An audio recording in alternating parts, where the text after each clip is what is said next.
யார் யாரோட புரட்சி தலைவரோட ஸ்ரீகாந்த் கருணேஷ் கட்சியா விக்னேஸ்வரன் கட்சியா? இல்லை, நான் இந்த பி டீம்ன்ற விஷயத்திலேயே தலையை பிச்சுக்கிற அளவுக்கு தமிழ்நாட்டில் குழப்பம் நிலவுது.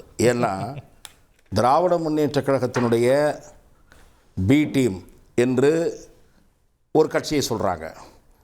அப்புறம் இவங்க என்ன சொல்கிறாங்க, பிஜேபியை பார்த்து சொல்கிற மாதிரி அதிமுக பிஜேபியினுடைய பி டீம்னு திமுக சொல்லுது. ஆமாம். இப்போது அண்ணாமலை அவர்கள் திமுகவுக்கு உதவுகிற வகையில் அரசியல் நடத்த கட்சி ஆரம்பிக்கப்பட்டவர் விஜய்ன்றாரு. இப்படி சுத்திட்டே போகுது. இல்ல, ஆனா யாருக்கு யார் பி டீம், நாம் தமிழரை இன்னொருத்தருக்கு பி டீம் அப்படின்னு ஒருத்தரா சொல்லிட்டு இருக்க வேண்டியதுதான். ஆகவே இது பி டீம்ன்றதெல்லாம் விமர்சன அரசியலை விட்டுருங்க. இரண்டு விஷயங்களுக்கு நான் நண்பர் அவர் திரு வீர விக்னேஸ்வரன் அவர்களுக்கு பதில் சொல்லணும்னு நினைக்கிறேன். முதலில் புரட்சித் தலைவர் எம்ஜிஆரோடு விஜயை ஒப்பிடுவதை நிறுத்துங்கள். அவர் மாபெரும் ஆளுமை, அவர் மலை என்றால் இவர் மடு, அவ்வளவுதான். எம்ஜிஆர் பின்னால் மிகப்பெரிய எழுச்சி தமிழகத்தில் கூட இருந்து சென்று பயணங்களில் பார்த்தவர்கள். அக்டோபர் மாநாடு என்ன இருந்தது மேக்சிமம் எவ்வளவு? அண்ணா திராவிட முன்னேற்ற கழகத்தினுடைய மிக முக்கியமாக அந்த மாவட்டத்தைச் சேர்ந்த முன்னாள் அமைச்சர் திரு சி வி சண்முகம் அந்த கிரவுண்டினுடைய கெப்பாசிட்டி என்ன, அங்கே நடத்தாமல் அதை விட பெரிய கிரவுண்டு பார்த்து நாங்கள் அம்மாவிடம் கூட்டத்திற்கு அங்கே அழைத்து போனோம் என்று ஒரு ஊரை பேர் சொன்னார். எதற்காக சொல்கிறேன் என்றால், ஒரு 75,000 பேர் அமரக்கூடிய இடத்தில் வைத்துக்கொண்டு வெளியே எல்லாம் வாகனங்கள் இருந்தால் கூட 1 லட்சம் 1.25 லட்சத்துக்கு தாண்டாத இடத்துல இருந்து நான் 10 லட்சத்தை கூட்டிட்டேன் மீடியா ஒரு ஹைப் கொடுக்குது. அதே போல திரு கருணேஷ் அவர்கள் சொல்லுவதை போல அறிக்கை அரசியல் இன்று வரை நடத்தி கொண்டிருக்கிறார். அறிக்கை அரசியல், ஒரே மாநாடு, ஒரு பொதுக்குழு, அவ்வளவுதான். பல பிரச்சனைகளின் மீது அவரது பார்வை என்ன? பத்திரிகையாளர்களை சந்தித்தாரா? ஏன் முடியல? மக்கள் திலகம் எம்ஜிஆர் சொல்றாரு, எம்ஜிஆர் கட்சி ஆரம்பித்த போது சாரை சாரையாக சத்யா ஸ்டுடியோவிற்கு குவிகார்கள், பத்திரிகையாளர்கள் போய் பார்ப்பார்கள். அப்போ டிவி சேனல் கிடையாது. அப்போ வெளிவந்து கொண்டிருந்த பத்திரிகைகள் ஒரு 6-7 நிருபர்கள் எம்ஜிஆரை சுற்றி எப்போதும் இருப்பார்கள். செல்வி ஜெயலலிதாவை பற்றி பேசுகிறார்கள். 1989 ஜே அணி, தினந்தோறும் போயஸ் கார்டனில் பத்திரிகையாளர்கள் இருப்பார்கள். அவர் மாடியில் இருந்து உரையாற்றி விட்டு கீழே செய்தியாளர்களை சந்திப்பார். செய்தியாளர்களே சந்திக்க முடியாத ஒரு தலைவர். நீங்க போய் எம்ஜிஆரோட உங்களை ஒப்பிட்டுக்கிறதா? எம்ஜிஆர்னா என்ன சாதாரணமா? ஒரு உச்ச தலைவரா மாறின பிறகு எவ்வளவு அக்சஸபிளா சர்வ வல்லமை பொருந்திய அதிகார பீடத்தில் 180 எம்எல்ஏக்களோடு இருந்த திராவிட முன்னேற்ற கழகம் 11ல இருந்து மறைற வரைக்கும் எவ்வளவு பத்திரிகையாளர் அவர்களே, நான் சொல்லுகிறேன், நீங்க பின்னால சொல்றீங்க. கட்சி ஆரம்பித்த புதுசில் நான் சொல்லிட்டு இருக்கேன். 1971 சர்வ வல்லமை பொருந்திய திராவிட முன்னேற்ற கழகத்தை 72 கட்சி தொடங்கி இடைத்தேர்தலை சந்தித்தார். நீங்கள் இடைத்தேர்தலை கண்டு ஓடினீர்கள். 72 எம்ஜிஆர் திண்டுக்கல் இடைத்தேர்தலில் ஆகப்பெரிய சக்தியான திமுகவையும் அதெல்லாம் பின்னாடிங்க. இந்த பின்னாடி கதை. நான் கட்சி ஆரம்பிச்ச பின்னாடியா முன்னாடியா சார்? பெரிய இயக்கங்களை செஞ்சாங்க. பின்னாடி எம்ஜிஆர் கட்சி ஆரம்பிச்ச இடைத்தேர்தலை சந்திச்சார் சார். நீங்க ஆரம்பிச்ச உடனே இடைத்தேர்தல் வந்ததா இல்லையா? இதே நீங்க சொல்ற ஏடிஎம்கேவே பல by elections Pennagaram by election ஒரே நிமிஷம் பல பை 1972ல பெண்ணாகரத்துல கலந்து திமுகவை வீழ்த்தினார். காமராஜர் இருந்தார், அவர் வீழ்த்தப்பட்டார். எம்ஜிஆருடைய செல்வாக்குக்கு முன்னால் அவங்க எழுச்சின்னா அந்த கூட்டத்தில் எம்ஜிஆர் நுழையவே முடியல. அப்படி அவங்க தலைவருக்கு அதெல்லாம் கிடையவே கிடையாது. இதுவரை பனையூரில் உட்காந்து அரசியல் நடத்திட்டு இருக்காரு. மண்டபத்தில் யாரோ எழுதி கொடுத்ததை திருவிளையாடல் நாகேஷ் மாதிரி ஒரு அறிக்கை வெளிவருது. அது யார் எழுதுறாங்க எல்லாம் தெரியும், அது வேற விஷயம். ஆகவே மக்களை சந்திக்காதவர், பத்திரிகையாளர்களை சந்திக்காதவர், பல பிரச்சனைகளின் மீது அவர் பார்வை என்ன அதை தெளிவுபடுத்தணும். அப்புறம் இங்க அவர் புரியாமல் ஒரு தகவல் சொல்றாரு. உங்க கையில தானே மத்திய அரசு அதிகாரம் இருக்கு, ஏன் நீங்க போய் போராட்டம் நடத்துறீங்க? மத்திய அரசு அதிகாரம் இருப்பதால் தான் அவ்வளவு ஆதாரங்கள் வெளியே வந்திருக்கின்றன. நான் கேட்கிறேன், நீங்க அவ்வளவு பேசுறீங்களா? முதல் மாநாடு போட்டு அதிமுகவை பத்தி கனத்த மௌனம் காத்தீர்களே, ஏன்? இப்ப இருங்க, பிஜேபி மாற்று அரசியலை இங்கே முன்னெடுத்த போது ஒரு தேர்தலில் டெஸ்ட் பண்ணி பார்த்தாங்க. 18% ஓட்டு வந்தது. மதிமுக தேமுதிக எல்லாம் நின்று. அப்போ பொன் ராதாகிருஷ்ணன் இருந்தார். அதிமுக திமுகவை தவிர்த்து விட்டு 2 ஊழல் கட்சிகளை தவிர்த்து விட்டு எங்களுக்கு ஒரு வாய்ப்பு தாருங்கன்னு கேட்டாங்க. 1989 திரு ராஜீவ்காந்தி 21 முறை தமிழ்நாட்டுக்கு வந்தார்.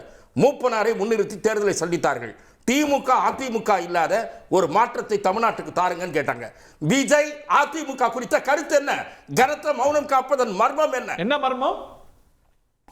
அதிமுக ஊழல் கட்சியா அல்லது நல்ல கட்சியா சொல்ல வேண்டும். சொல்லுங்க சார். கண்டிப்பா சொல்லுங்க. அதிமுக ஊழல் கட்சி தான். விஜய் வந்து பாத்தீங்கன்னா தெளிவா வந்து பாத்தீங்கன்னா கரப்ஷன் சொல்லும் போது எல்லாத்தையும் சொல்லிட்டாரு. நான் பேசுறேன் சார். என்னன்னு கேட்டீங்கன்னா பேசுறதுதான் அவர் சொல்றாரு.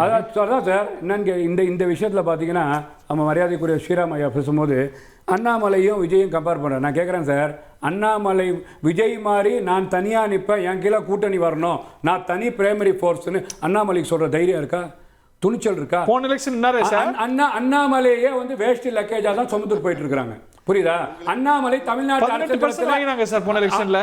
அது நீங்க தான் வச்சுக்கணும் சார். இந்த வரக்கூடிய எலெக்ஷன்ல வந்து இன்னைக்கு வந்து பாத்தீங்கன்னா ஏடிஎம்கேக்காக தேவடு காட்டிட்டு இருக்காங்க. வேற வழி பிஜேபி யார் சுமக்கிறது? தமிழ்நாட்டு அரசியல் இன்னைக்கு அண்ணாமலை வந்து சிரிப்பு போலீஸா தான் களம் வந்துட்டு இருக்கிறார். நான் கேட்கிறேன் சார், இன்னைக்கு நீங்க வந்து பாத்தீங்கன்னா ஏன் இடி ரைடு பண்ணிருச்சு, ஈடி வந்து செஞ்சிருச்சு, ஈடி ரைடு பண்ணிச்சுன்னு சொன்னால் நீங்கள் நடவடிக்கை எடுக்கணும். நீங்கள் எதுக்கு வந்து பார்த்தீங்கன்னா உங்கள் கையில் எல்லா ஆயுதத்தையும் வச்சுக்கிட்டு எதுக்கு காமெடியாக வந்து ரோட்டில் வந்து ஆர்ப்பாட்டம் பண்ணுறீங்க? சரிங்க, இன்னொன்று ஆர்ப்பாட்டம் பண்ணுறதுன்னு கேட்டிங்கன்னா ஏதோ ஒரு முட்டத்தெருவில் போயிட்டு வள்ளுவர் கோட்டமோ கலெக்டர் ஆஃபீஸில் ஆர்ப்பாட்டம் பண்ண போகிறாங்க. அதுக்கு ஏன் இவ்வளோ வாய்ப்பு கொடுக்குறாங்க திமுக? நீ எவ்வளோ போராட்டம் பண்ணீங்க? திமுக என்ன போராட்டம் அரசியல் ஒரு முக்கியமான ஆயுதம். தாவேக்கா எத்தனை போராட்டம் எத்தனை விஷயத்துக்கு நடத்தி தாவேக்கா போராட்டம் வருதுன்னு சொன்னா இந்த ஆளுங்கட்சி விட்டுட்டு இருக்கிற பரந்தூர் விமான நிலையத்துக்கு போராட்டம் நடத்துன்னு சொல்லும் போது எவ்வளவு இடையூறு கொடுத்தாங்க?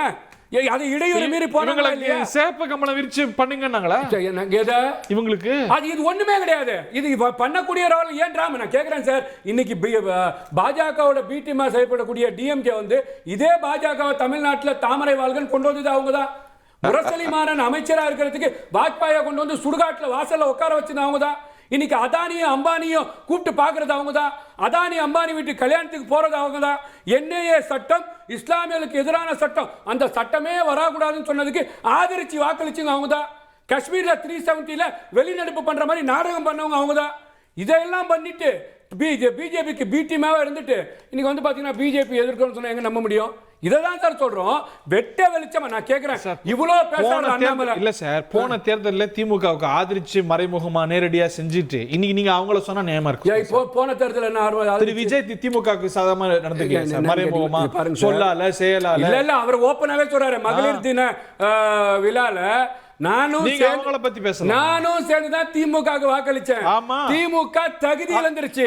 திமுக மக்கள் விரோத ஆட்சியா மாறிடுச்சு. திமுக வந்து அப்புறப்படுத்த வேண்டும். உங்களுக்கு ஒரு கடந்த காலம், அவங்களுக்கு ஒரு கடந்த காலம். நம்ம எல்லாம் அதான் சார் ஆட்சியை கையில கொடுத்துட்டு ஒண்ணு. நான் கேட்கிறேன், இவ்வளவு பேச அண்ணாமலை பேர் பால் டப்பா வச்சு நிப்பாட்டினார், என்ன நடவடிக்கை எடுத்தீங்க? ஒவ்வொரு மினிஸ்டர் மேல நான் ஊழல் பட்டியல் கொண்டு வரேன்னு சொல்லிட்டு நெட்ல இருந்து டவுன்லோட் பண்ணி வந்து பெட்டி பெட்டியா காமிச்சிங்களா, என்ன நடவடிக்கை எடுத்தீங்க? எல்லாத்தையும் சொல்லிட்டு ஒரு நடவடிக்கையும் எடுக்காமல் நீங்க என்ன அண்ணா யூனிவர்சிட்டி பிரச்சனையில கூட எல்லோரும் ஆக்கப்பூர்வமான ஆர்ப்பாட்டம் நடத்தும் போது பஞ்சு சாட்டையை வச்சுக்கிட்டு நீங்க வந்து மனமாற்றம் பண்றீங்கன்னு சொன்னா திமுக பாஜக பேசி வச்சு செஞ்சு கொண்டிருக்கின்றது. சார் விஜய் என்ன பண்ணார்? அண்ணா யூனிவர்சிட்டி விஜய் என்ன பண்ணார்? விஜய் என்ன ஆண்டு கொண்டிருக்கிறது திமுக. மத்திய கவர்மெண்ட்ல போய் நின்னா என்ன பண்ணனும்? என்ன பண்ணனும்? சார் ஒரு நிமிஷம், நீங்க என்னத்துக்கு இருக்கீங்க? திமுக என்ன பண்ணுச்சு? மத்திய அரசாங்கம் என்ன பண்ணுச்சு? நீங்க ரைடுன்னு சொன்னீங்களா இல்லையா? 1000 கோடி ஊழல்னு சொன்னீங்களா இல்லையா? அவங்க மேல என்ன நடவடிக்கை எடுத்தீங்க? அதுக்கு பதில் சொல்லுங்க. விஜய் முதலமைச்சரா? விஜய் பிரதமரா? விஜய் மினிஸ்டரா? விஜய் எம்எல்ஏவா? விஜய் வந்து எம்எல்ஏவா கூட ஆக முடியாது. நீங்க தமிழ்நாட்டுல ஃபோர்ஸபிள் லீடரா இருக்கிறாரு. ஆட்சி அதிகாரத்தை கையில வச்சுக்கிட்டு டிபார்ட்மெண்ட்டை கையில வச்சுக்கிட்டு ஒண்ணும் சொல்லாம ரெண்டு பேரும் நாடகம் ஆடிட்டு இருக்கீங்க. எங்க பாத்தீங்க சார் ஃபோர்ஸ்? எங்க பாத்தீங்க? நீங்க எங்க பார்க்கணும் ஃபோர்ஸ்? எங்க பாக்குறீங்க? பாஜக பேசுற பேச்சா இது? எங்க பாக்குறீங்க? பரந்தூர்ல நீங்க ஒரு நாடகம் நடத்துறீங்களே, பரந்தூர் விமான நிலையத்துல இன்னைக்கு திமுக பிரச்சனை என்னன்னு சொல்லுங்க சார். யோசி பாத்தீங்களா? எடப்பாடி பழனிசாமி மொத்தமாக இழந்து பிஜேபினால கீழ போயிருக்கார். பரந்தூர் விமான நிலையத்தின் பிரச்சனை என்ன? பரந்தூர் விமான நிலையத்தின் பிரச்சனை என்ன? அது அண்ணா திமுக ஒத்துக்குறாங்க. சார் ஒரு நிமிஷம் சார், நிறுத்துங்க. என்ன நிறுத்த சொல்றீங்க? நீங்க சொல்லக்கூடிய போலி விஷயத்தை நம்பிட்டு இருக்கீங்க. பிரச்சனை என்ன? மணிப்பூர்ல என்ன சொல்லுங்க சார்? உங்களுக்கு எவ்வளவு மத்திய அரசு என்ன பண்ணுச்சு? யோசிச்சு பாத்தீங்களா? ஒரு விளையாட்டு நீராவியை ஒரு மினிஸ்டர் பாலியல் தீண்டல் செய்யறாரு, என்ன நடவடிக்கை எடுத்தீங்க? என்ன பண்ணிட்டு இருக்கீங்க? சட்டமன்றத்துல பிஜேபி இருக்கக்கூடியவர் ஒரு குரூப் பார்க்கறாரு, அவருக்கு துணை முதலமைச்சர் வெக்கமா இல்லையா?